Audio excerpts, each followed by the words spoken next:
Bismillahirrahmanirrahim. Assalamualaikum warahmatullahi wabarakatuh.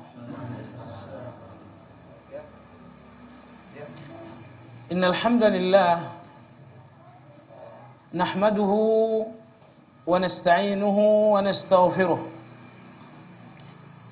Wa na'udzu billahi min shururi anfusina wa min sayyiati a'malina.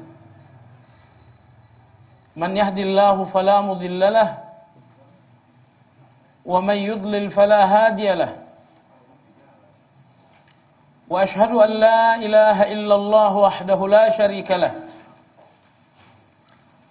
Wa ashhadu anna Muhammadan abduhu wa rasuluhu la nabiyya ba'dahu. Allahumma salli wa sallim ala Muhammad wa ala alihi wa ashabihi wa man ittaba'ahum bi ihsanin ila yaumiddin. Ya ayyuhalladzina amanu ittaqullaha haqqa tuqatih wa la tamutunna illa wa antum muslimun. Kaum muslimin dan para pemirsa Surau TV dan Madani TV, kajian surat Al-Maidah pagi hari ini insyaallah ta'ala akan membahas ayat 35 dalam surat Al-Maidah. Allah tabaraka wa ta'ala berfirman, A'udzu billahi minasy syaithanir rajim. Ya ayyuhalladzina amanu ittaqullaha wabtaghu ilaihil wasilah wajahidu fi sabilihi la'allakum tuflihun. Wahai orang-orang yang beriman, bertakwalah kepada Allah dan carilah jalan yang mendekatkanmu kepada Allah, dan berjihadlah di jalan Allah agar kalian beruntung. Nah, secara umum Allah Subhanahu wa ta'ala memanggil orang-orang beriman ini dengan ya ayyuhalladzina amanu. Karena panggilan ini adalah, karena perintah ini adalah perintah yang urgent, perintah yang sangat penting, maka Allah menyampaikan perintah sambil memanggil ya ayyuhalladzina amanu.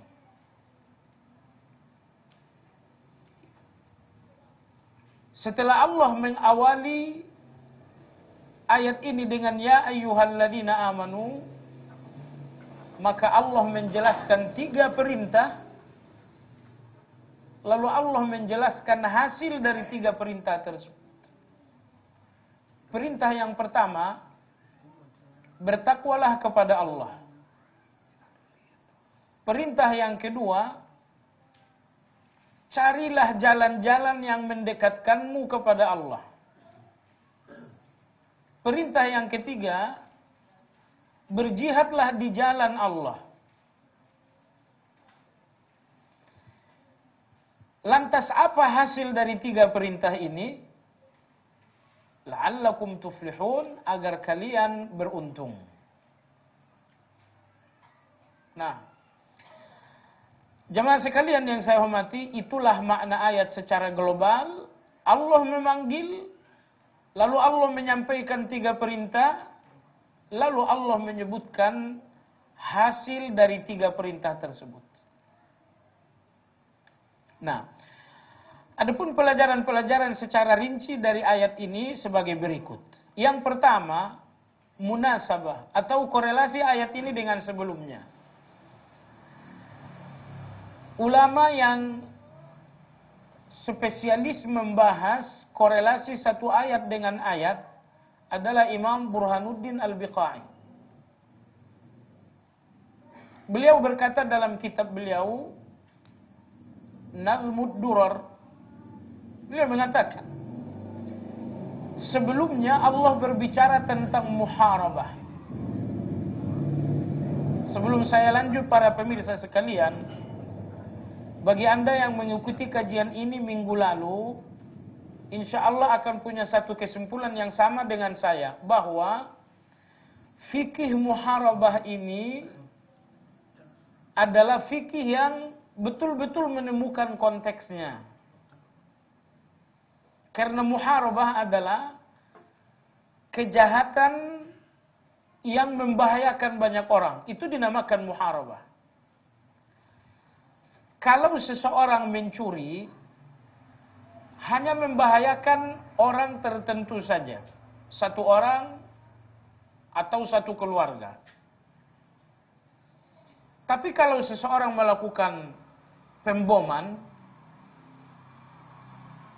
yang jadi korban bukan satu orang, tapi banyak orang.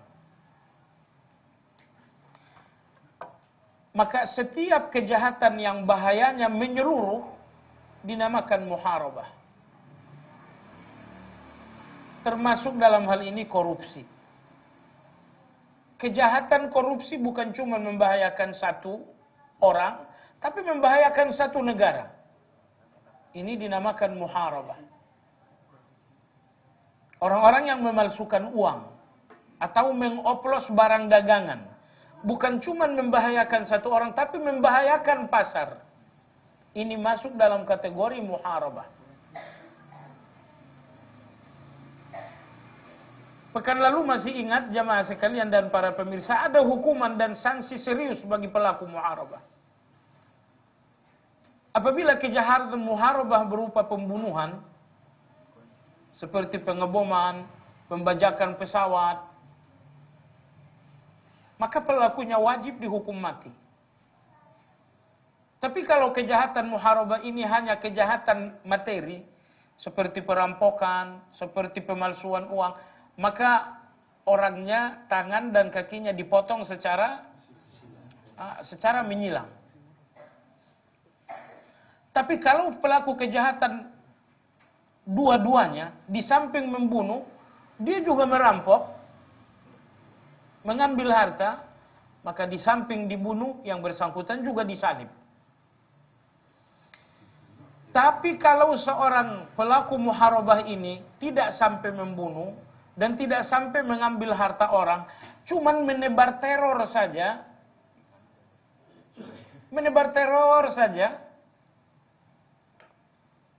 maka orangnya dipenjara atau diasingkan, dikeluarkan dari negara. Kewarganegaraannya dicabut atau dipenjara. Nah, jadi kalau Anda mendalami dan menganalisa fikih muharabah ini, sekali lagi Anda akan berkesimpulan bahwa fikih muharabah benar-benar menemukan konteksnya, karena zaman kita, zaman tingkat kejahatan manusia adalah kejahatan muharabah.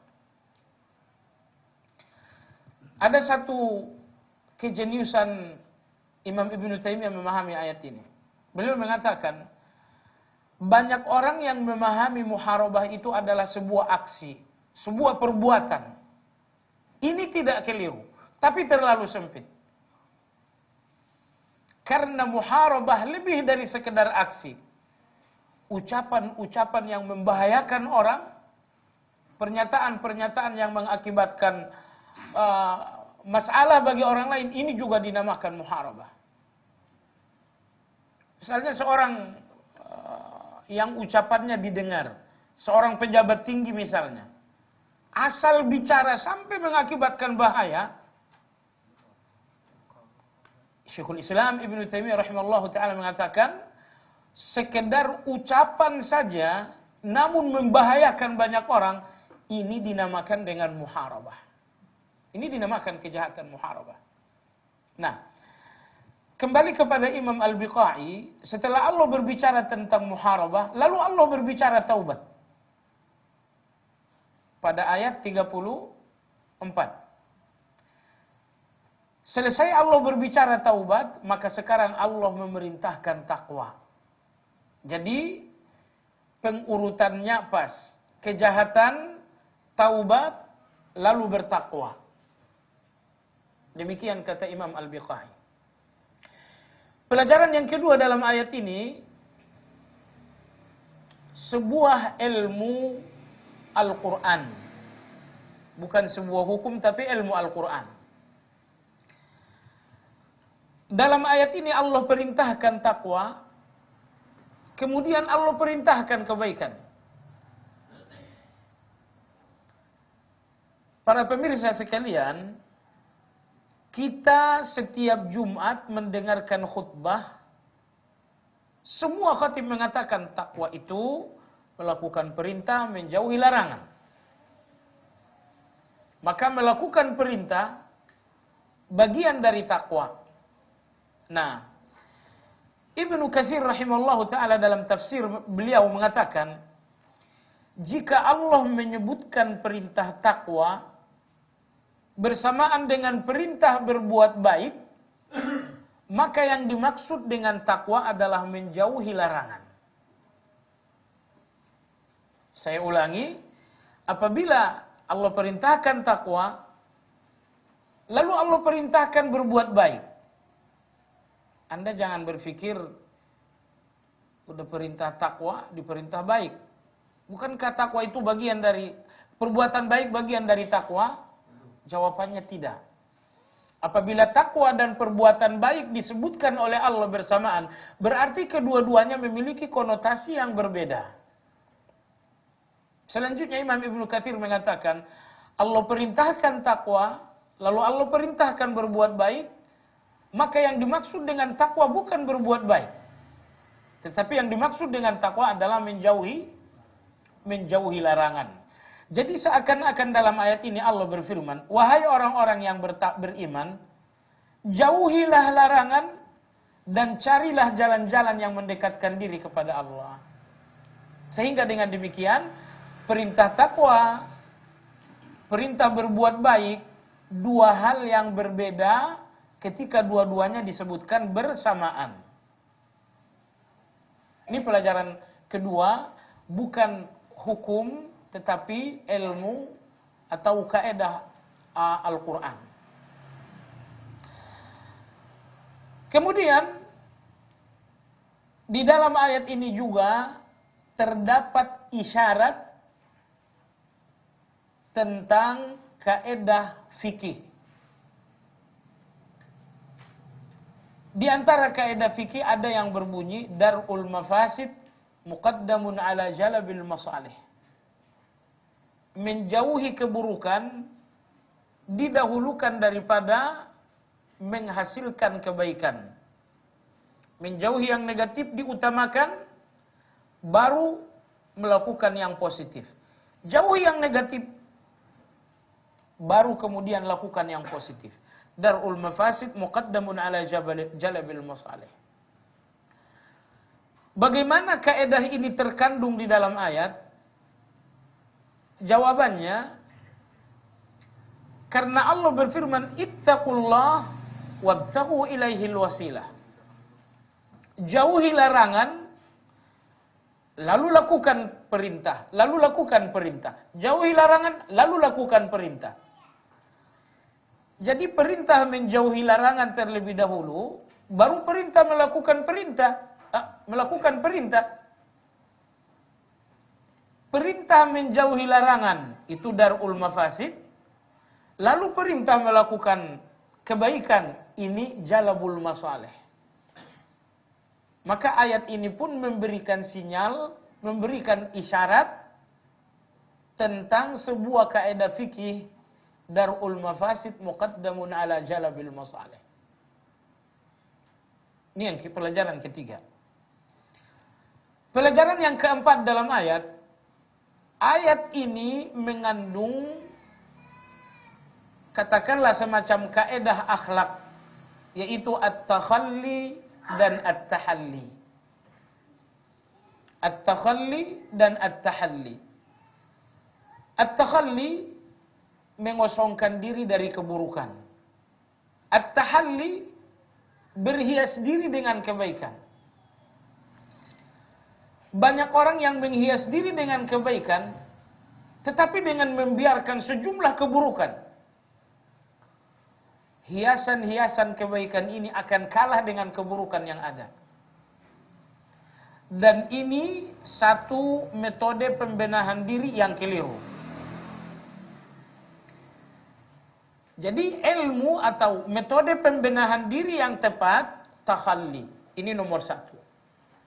Yaitu kosongkan diri, bersihkan diri dari berbagai penyakit dan kotoran. Nah, setelah Anda membersihkan diri dari kotoran, barulah kemudian Anda berhias dengan kebaikan. Sederhananya para pemirsa sekalian, orang yang enggak membersihkan diri lalu berbuat baik, bagaikan orang yang enggak mandi tapi berpakaian rapi. Mandi tidak, wajahnya tetap kotor, baunya tetap mengganggu, tetapi bajunya memang baru. Enggak menarik orang seperti ini. Nah, yang mesti dilakukan adalah bersihkan diri. Mandi dululah. Setelah bersih-bersih diri, setelah mandi, barulah kemudian Anda berhias dengan pakaian kebaikan. Ini dinamakan dengan konsep takhalli dan tahalli. Ini adalah konsep pembenahan diri.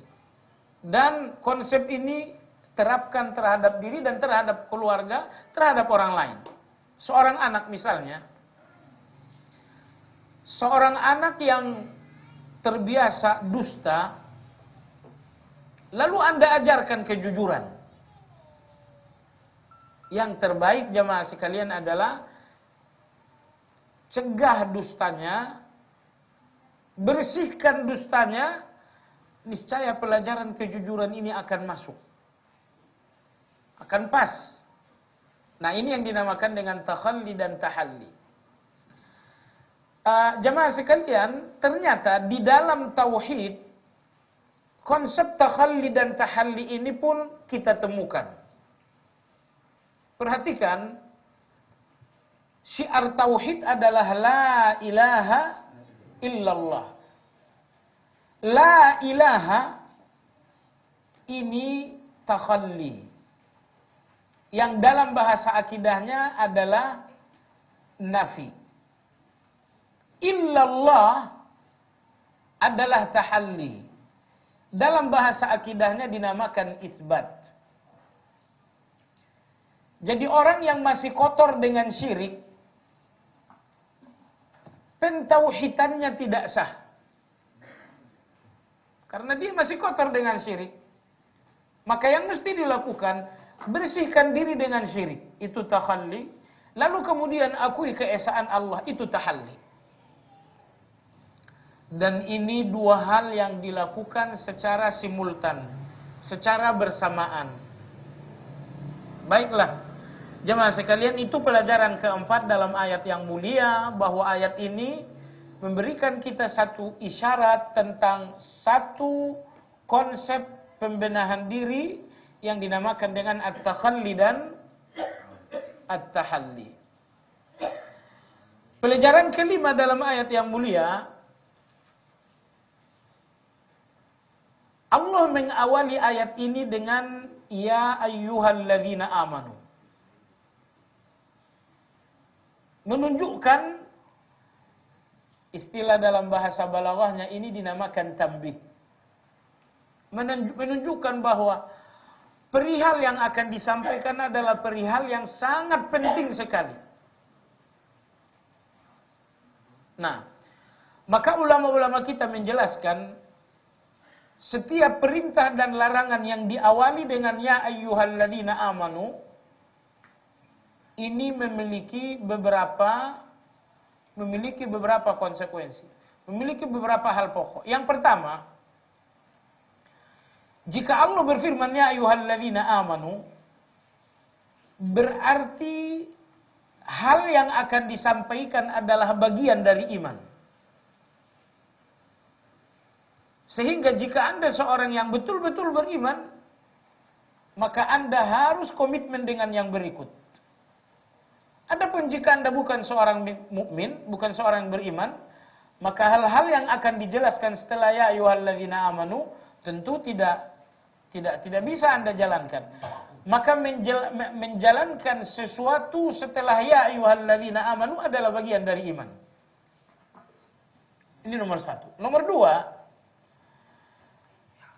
ya ayyuhalladzina amanu lalu perintah atau larangan menunjukkan bahwa setiap orang membutuhkan iman untuk melakukan perintah dan menjauhi larangan tersebut.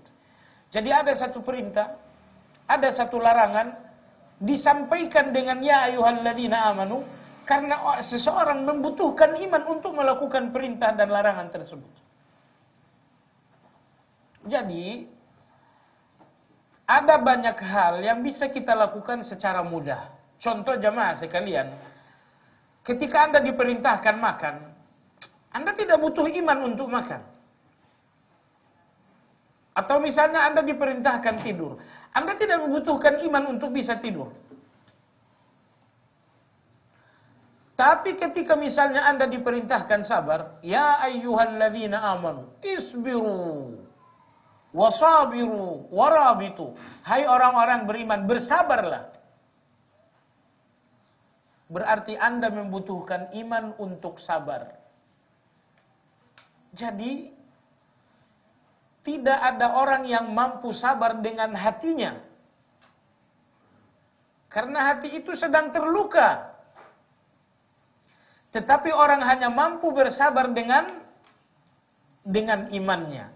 Kalau Anda ingin bersabar dengan hati, Anda nggak bisa. Tapi kalau Anda sabar dengan iman, Anda akan bisa. Oleh sebab itu, jika Allah sampaikan perintah dan larangan, menggunakan ya ayyuhalladzina amanu, berarti Anda membutuhkan iman Anda untuk perintah dan larangan tersebut. Ini berarti perintah dan larangan ini sesuatu yang berat, kecuali jika Anda betul-betul beriman. Jadi ada satu perintah misalnya, berat. Tapi seberat apapun kalau ada iman itu akan mudah. Nah, bagaimana hal ini bisa terjadi? Jemaah sekalian, Nabi kita SAW dalam banyak hadis menyampaikan bahwa keimanan ini memiliki halawah. Keimanan ini memiliki rasa manis. Nah, ketika iman telah memberikan Anda rasa manis, maka sejumlah perintah dan larangan pasti terasa mudah. Karena manis iman akan membuat perintah dan larangan ini lebih ringan. Contoh konkretnya jamaah sekalian, Anda pasti pernah mendengar kisah Masyitah. Seorang wanita yang melihat anaknya satu persatu mati dengan cara yang sangat keji. Di tangan seorang togut yang bernama Fir'aun. Mampukah Masyitah melakukan sebuah ikhtiar agar anak-anak ini tetap selamat? Jawabannya mampu. Ikhtiar Masyitah murtad, dia tinggalkan agama tauhid, niscaya anak-anak ini akan selamat. Anak ini selamat, dia pun tetap hidup. Tetapi Masyitah radhiyallahu anha mengabaikan itu semuanya. Inilah halawatul iman. Kehilangan anak, bahkan melihat kematian mereka dengan keji, dengan mata kepala sendiri, ini sakit sekali. Ini perih sekali. Tapi ketika pemandangan ini menggunakan iman, halawatul iman membuat perihnya musibah ini tidak terasa.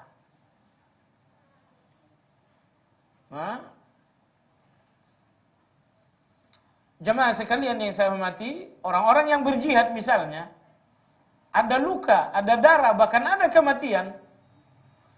Tapi ketika iman telah tercicipi manisnya, saat iman demikian terasa manis, maka luka, darah, dan kematian ini bahkan nyaris tidak terasa. Barangkali Anda berpikir, masa iya? Jawabannya jemaah sekalian, ini memang bukan teori yang harus diuji, dipertanyakan. Ini bukan teori, tapi inilah iman. Fakta telah memberikan banyak bukti tentang orang-orang seperti ini. Ingin saya sampaikan bahwa tidak ada yang memudahkan seseorang melakukan perintah dan tidak ada yang memudahkan seseorang menjauhi larangan kecuali jika ia melakukan semuanya dengan iman. Saat ia lakukan perintah dengan iman, perintah ini akan mudah. Saat ia jauhi larangan dengan iman, menjauhi larangan ini mudah.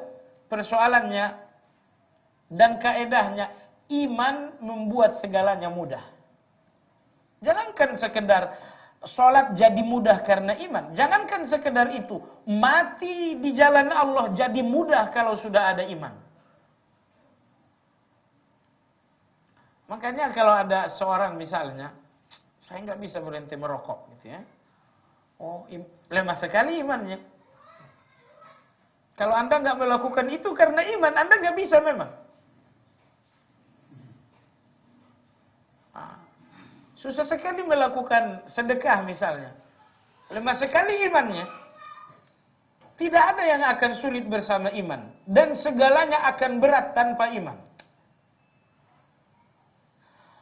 Orang yang paling berat melakukan perintah adalah orang munafik.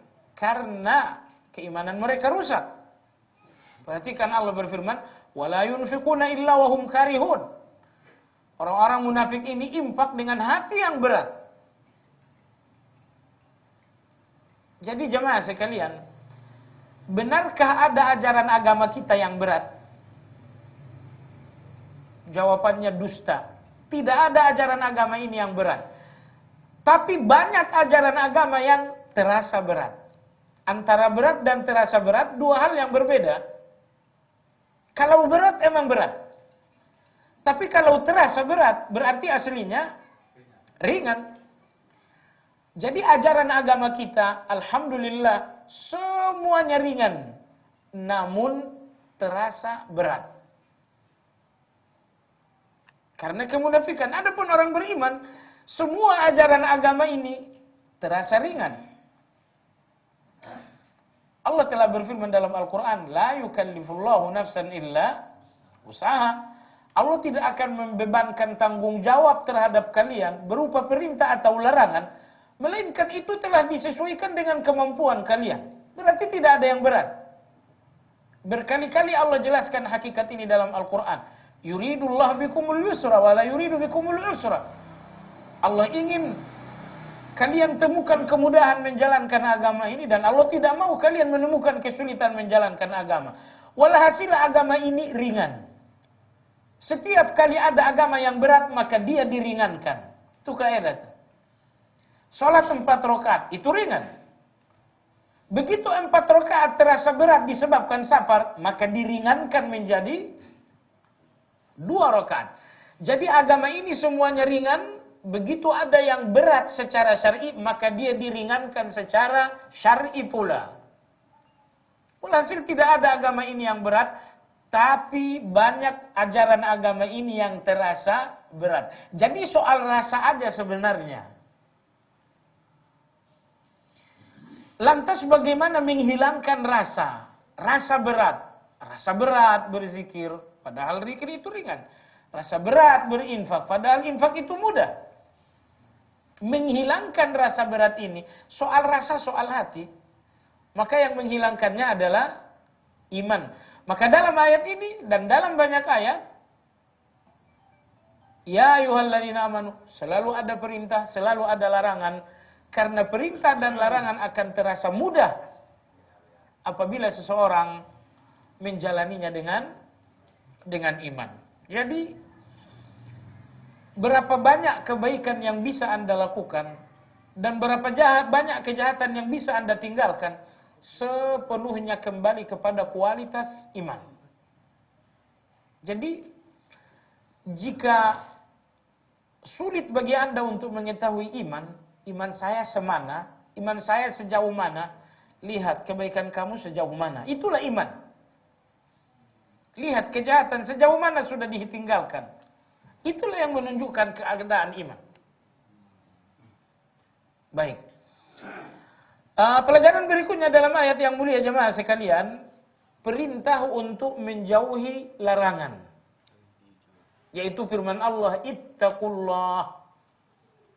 Bertakwalah kalian semua kepada Allah. Dalam pengertian, jauhi larangan Allah Azza wa Jalla. Selanjutnya Allah berfirman, wabtaghu ilaihil wasilah. Carilah jalan mendekatkan diri kepada Allah. Nah, pertama Allah katakan jauhi larangan.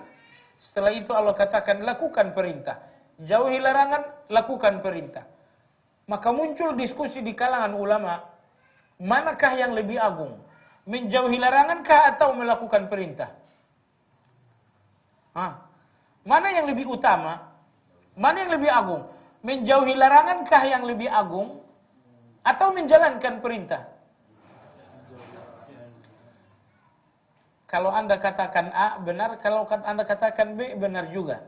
Karena masing-masing ada ulama yang mengatakan kedua pendapat tersebut. Ghazali mengatakan menjauhi larangan lebih utama. Ibnu Qayyim mengatakan melakukan perintah lebih utama.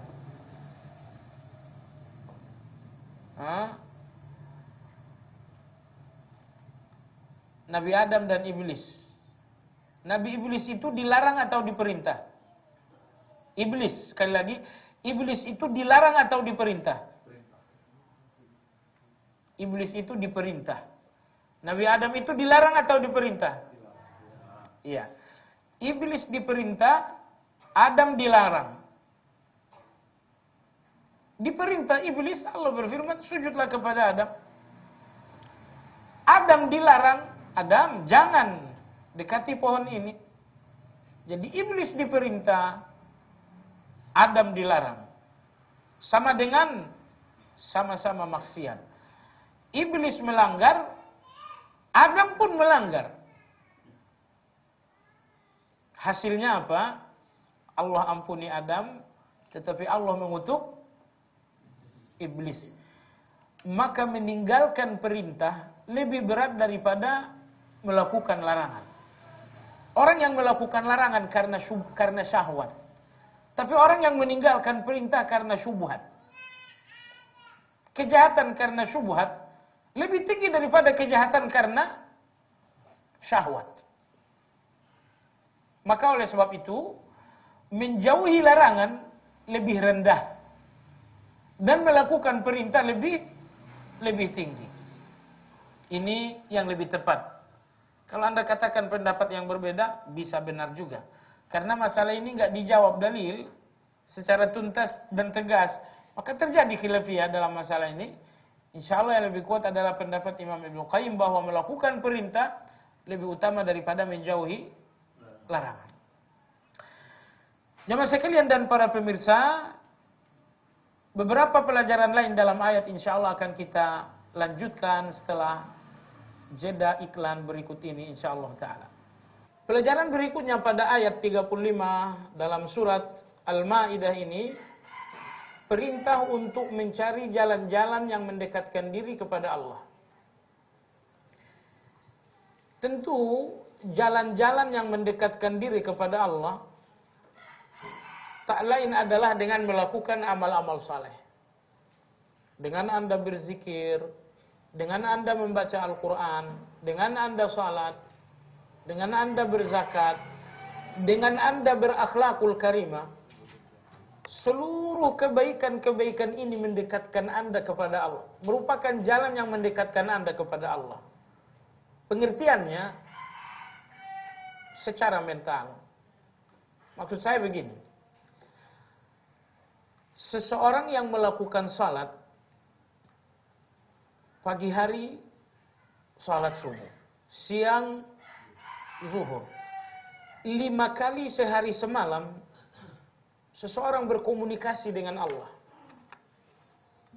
Pagi hari dia mengatakan iyyaka, hanya kepadamu. 5 kali komunikasi dengan Allah, kira-kira hati akan merasa dekat nggak dengan Allah? Pasti nggak mungkin tidak. Di samping Anda berkomunikasi melalui sholat 5 kali yang wajib, Anda juga berzikir. Anda katakan astagfirullah, aku minta ampun kepada Allah. Jadi ibadah-ibadah ini semua membuat jiwa seseorang merasa dekat dengan Allah Azza wa Jalla. Ya, maka semakin banyak ibadah, maka akan semakin konstan jiwa seseorang merasakan kedekatan dengan Allah. Sebaliknya jemaah sekalian, maksiat justru menjauhkan hati dari Allah. Artinya, maksiat membuat hati merasa jauh dari Allah. Perhatikan orang-orang melakukan maksiat. Melakukan maksiat sekali, maka hatinya renggang dari Allah. Melakukan maksiat lagi, semakin jauh. Semakin jauh, semakin jauh, sampai-sampai para pelaku maksiat ini nggak sadar kalau Allah itu ada.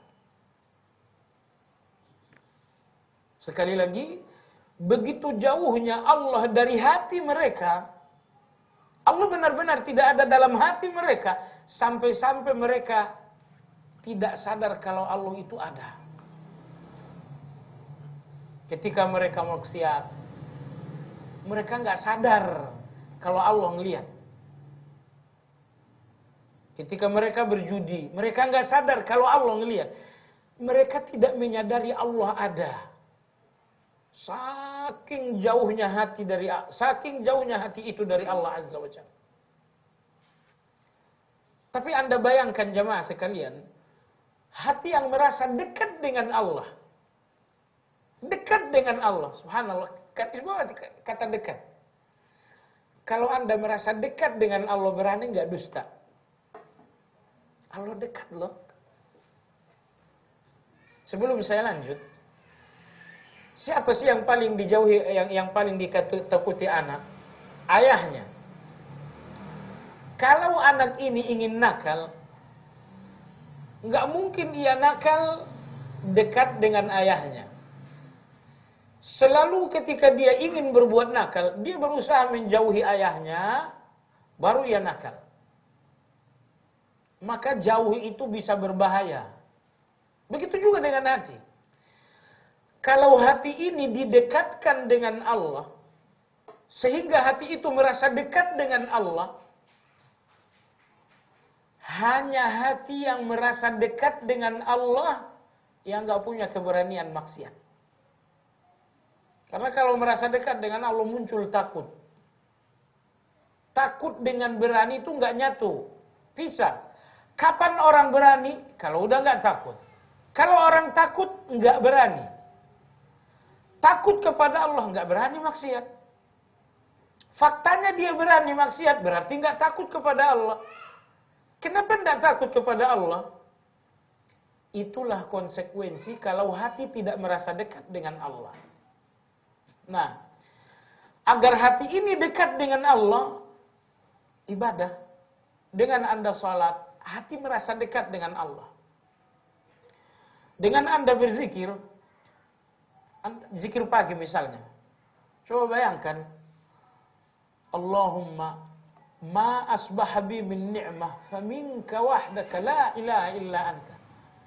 Ya Allah, nikmat apapun yang ada pada diriku pagi ini, semuanya hanya darimu, tidak ada Tuhan selain Engkau. Jemaah sekalian, di dalam zikir dan doa, di dalam sholat, kata-kata Engkau untuk Allah sering sekali. Ketika Fatihah misalnya, Iyyaka, hanya kepadamu. Ketika Anda ngomong mu kepada Allah Subhanahu wa taala, nuansa apa yang sedang terjadi dalam jiwa dan pikiran? Tapi saya ingin menjelaskan jemaah sekalian, satu fenomena buruk, dan itu fenomena mayoritas kita. Disampaikan Imam Ibnu Qayyim dalam Madarijus Salikin. Banyak orang yang menjalankan ibadah dengan tubuh, bukan dengan hati. Sehingga walaupun ibadah, dia tetap nggak merasa dekat dengan Allah. Ibnu Qayyim berkata, tubuh kita ini adalah negara kecil. Anggota-anggota tubuh kita adalah rakyat-rakyat, rajanya adalah hati. Ketika seseorang beribadah, yang beribadah cuma rakyat-rakyat kecil ini. Rajanya tidak ikut beribadah. Lidah ini rakyat kecil dalam tubuh kita. Telinga ini juga rakyat kecil dalam negara tubuh kita. Kalau saat beribadah, yang beribadah cuma rakyat-rakyat kecil, sementara rajanya tidur, ibadah seperti ini sah, tapi tidak membuahkan hasil. Makanya khusyuk dalam ibadah menentukan untung walaupun tidak menentukan sah. Dengar, Anda punya handphone, Anda beli 5 juta, Anda jual 5 juta juga. Ini sholat yang tidak khusyuk. Tapi kalau Anda beli handphone 5 juta, kemudian Anda jual 6 juta, ada poin 1 juta. Ini khusyuk. Maka salat yang tidak khusyuk, sekedar melunasi kewajiban, tapi tidak membuahkan apa-apa. Anda salat misalnya, kapan khusyuk? Waktu sujud khusyuk, nah itulah nilai. Mending kalau setiap sujud khusyuk. Karena setiap rakaat 2 kali sujud. Kalau khusyuknya cuma di ujung saja, rakaat terakhir, sujud terakhir saja khusyuk, berarti nilai sholat Anda di situ. Poinnya cuma itu. Kalau begitu, sering sekali kita sholat tanpa poin. Sering sekali kita sholat jual modal. Pedagang jual modal, pedagang pintar apa pedagang apa namanya? Jawab aja. Seorang pedagang jual modal, itu bukan pedagang yang pintar itu. Ya, pedagang pintar itu adalah pedagang jual untung, bukan jual modal. Nah, jadi poin Anda dalam sholat bukan apa yang dilakukan oleh rakyat-rakyat tubuh, tetapi apa yang dilakukan raja dari tubuh Anda. Maka oleh sebab itu, jangan lagi ibadah dengan rakyat-rakyat kecil ini, tetapi beribadahlah dengan rajanya. Kalau Anda ibadah dengan rajanya, rakyat ini pasti ikut. Tapi kalau Anda ibadah hanya dengan rakyat-rakyat, raja tidak ikut. Dan hasilnya, dengar jamaah sekalian. Kalau raja ini selalu ikut ibadah, begitu Anda berhadapan dengan maksiat di depan mata. Raja bilang, ngapain kamu maksiat? Tuh. Raja ngasih pendapat, jangan maksiat. Raja ini tidak menginginkan maksiat, karena tadi raja ikut salat. Karena tadi raja ikut zikir. Tapi kalau raja ini tidur-tidur begitu maksiat, cobain aja dah. Tuh. Makanya Allah berfirman, Inna salata tanha anil fashai. Salat mencegah seseorang dari kekejian. Salat apa itu? Itu salat yang diikuti oleh raja. Yang diikuti oleh hati. Jika hati ikut dalam salat, maka hati tidak menginginkan maksiat. Kalau hati tidak menginginkan maksiat, walau maksiat ini kanan, kiri, muka, belakang, atas, bawah, Anda jauh dari maksiat karena kebencian. Karena jarak dengan maksiat itu bukan kilometer, tapi benci. Kalau Anda benci maksiat berarti jauh. Walaupun maksiat itu dekat. Tapi kalau Anda benci maksiat, berarti maksiat itu dekat walaupun jauh. Soal benci maksiat itu soal hati. Dan hati ini benci maksiat kalau hati ini selalu dilibatkan dalam ibadah. Maka jamaah sekalian dan para pemirsa, mulai hari ini, jangan cuma rakyat-rakyat kecil itu yang sholat. Rajanya harus ikut sholat. Kata kuncinya satu. Ini kata kunci utama. Apa? Mujahadah. Berjuang. Khusyuk itu sesuatu yang diperjuangkan. Begitu sholat, ingat, saya harus berjuang. Raja harus ikut sholat. Nah, pelajaran berikutnya dalam ayat perintah berjihad. Dan ini pengurutan yang cerdas. Pertama, dilarang, lalu diperintah. Dua-duanya personal. Anda lakukan Anda jauhi larangan, untungnya buat Anda. Anda lakukan perintah, wabtaghu ilaihil wasilah, untungnya buat Anda. Maka Allah memerintahkan jihad. Ini terhadap orang lain. Jadi kalau ayat ini memerintahkan jihad, baru memerintahkan kita mendekatkan diri kepada Allah, ini pengurutan yang keliru. Tapi tidak, Allah katakan, jauhi larangan. Dekatkan diri kepada Allah. Baru yang terakhir, berjihadlah melawan musuh. Kekuatan mujahid dalam berjihad terletak pada 2 poin pertama. Jauhi larangan, lakukan kebaikan, berjihad. Karena 2 poin pertama ini adalah kekuatan. Orang-orang berjihad itu nggak akan kuat dengan tubuhnya. Badannya kekar-kekar. Tapi kalau hatinya penakut, apa gunanya? Subhanallah, saya rasa jemaah sekalian dan para pemirsa, Anda pernah melihat seseorang tinggi besar, badannya luar biasa, tapi penakut. Ketemu perempuannya takut. Apa yang bisa dilakukan orang yang takut? Ya, jadi orang-orang berjihad, tentara-tentara, laki-laki, para kesatria, kekuatan mereka dalam hati mereka yaitu keberanian. Dan hati ini hanya berani kalau dia sudah selalu bertakwa kepada Allah Azza wa Jalla. Nah, maka wajahidu fi sabilihi. Pelajaran terakhir dalam ayat adalah untung. Ittaqullah. Untungnya apa? Ibtaghu ilaihil wasilah. Untungnya apa? Wajahidu fi sabilillah. Untungnya apa? Allah berfirman, la'allakum tuflihun. Ini tujuan. Agar kalian beruntung. Tetapi Allah mengatakan kalian beruntung. Tapi Allah enggak sebutkan apa keuntungannya. Dalam bahasa Arab ini dinamakan lit ta'zim. Dalam ilmu balaghah ini dinamakan dengan ta'zim. Artinya apa? Dalam ilmu balaghah, al-ibhamu lit ta'zim. Kadang-kadang ada satu info yang disampaikan tersamar secara global untuk mengagungkan dan membesarkan persoalan. Coba dengar, kalau saya kasih informasi. Ada seseorang yang akan saya berikan hadiah. Tuh. 1, nomor 2, Bapak Fulan akan saya berikan hadiah. Kira-kira mana yang lebih menarik? Yang pertama atau yang kedua? Saya ulangi. Seseorang akan diberikan hadiah umroh. Seseorang. Nomor 2, spesifik. Enggak global. Bapak Muhammad akan diberikan hadiah umrah.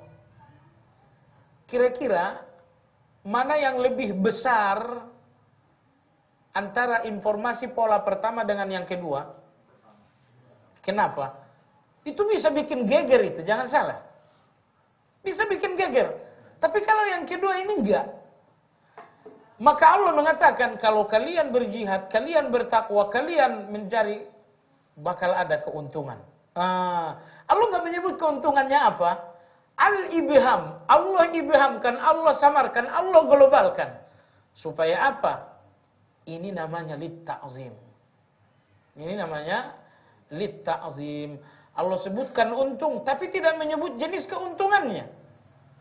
Agar masalah ini ta'zim. Ini untuk menseriuskan. Supaya orang penasaran, apa sih untung? Orang penasaran. Dan orang penasaran, subhanallah. Anda pernah lihat nggak? Di Kanisari situ ada. Lewat jalan Brigif begini, di kiri jalan ada tulisan, jangan lihat ke kiri. Justru dilarang, apa sih di kiri, kita jadi lihat. Nah, jadi itu dia, maka pola-pola itu ini yang dinamakan al-ibhamu lit ta'zim, mengglobalkan satu informasi, menunjukkan informasi ini penting sekali. Dan ini Tadi saya sudah bilang, ini bisa menggegerkan kalau informasi seperti ini. Wallahu ta'ala alam. Anda juga bisa mengunjungi Facebook kami di facebook.com/amanahinsanmadani atau bisa tonton kami di youtube.com/sahabatyamima dan follow Twitter kami di twitter.com/@sahabat_yamima. Sahabat Yamima peduli dan memahami.